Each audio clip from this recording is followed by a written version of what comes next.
Chapter 4. My Father Finds the River.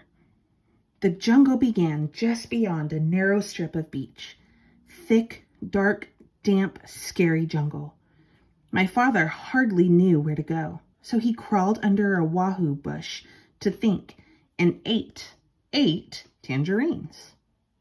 The first thing to do, he decided, was to find the river, because the dragon was tied somewhere along its bank. Then he thought, if the river flows into the ocean, I ought to be able to find it quite easily, if I just walk along the beach far enough. So my father walked until the sun rose, and he was quite far from the ocean rocks. It was dangerous to stay near them, because they might be guarded in the daytime. He found a clump of tall grass and sat down. Then he took off his rubber boots and ate 3 more tangerines. He could have eaten 12, but he hadn't seen any tangerines on the island, and he could not risk running out of something to eat. My father slept all that day and only woke up late in the afternoon when he heard a funny little voice saying, "Queer, queer, what a dear little duck. I mean, dear, dear, what a queer little rock." My father saw a tiny paw rubbing itself on his knapsack. He lay very still, and the mouse, for it was a mouse, hurried away muttering to itself, "I must smell somebody. I must tell somebody." Silly mouse. My father waited a few minutes and then started down the beach because it was almost dark now, and he was afraid the mouse really would tell somebody.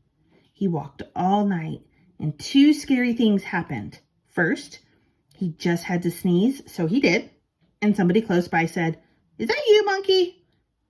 My father said, "Yes." Then the voice said, "You must have something on your back, monkey." And my father said, "Yes," because he did. He had his knapsack on his back. "What do you have on your back, monkey?" asked the voice. My father didn't know what to say, because what would a monkey have on its back? And how would it sound telling someone about it if it did have something?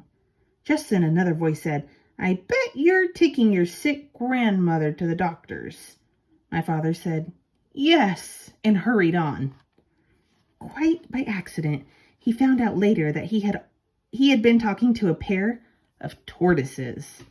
The second thing that happened was that he nearly walked right between 2 wild boars who were talking in low, solemn whispers. When he first saw the dark shapes, he thought they were boulders. Just in time, he heard one of them say, "There are 3 signs of a recent invasion. First," so those are some boars. Oh, and that looks like Elmer right there. "First, fresh tangerine peels were found under the wahoo bush near the ocean rocks. Second, a mouse reported an extraordinary rock some distance from the ocean rocks, which upon further investigation simply wasn't there. However, more fresh tangerine peels were found in the same spot, which is the 3rd sign of invasion. Since tangerines do not grow on our island, somebody must have brought them across the ocean rocks from the other island, which may or may not have something to do with the appearance and or disappearance of the extraordinary rock reported by the mouse." After a long silence, the other boar said, "You know, I think we're taking all this too seriously. Those peels probably floated over here by themselves. And you know how unreliable mice are. Besides, if there had been an invasion, I would have seen it." "Perhaps you're right," said the first boar. "Shall we retire?" Whereupon they both trundled back into the jungle. Well, that taught my father a lesson, and after that he saved all his tangerine peels. He walked all night, and toward morning came to a river. Then his troubles really began.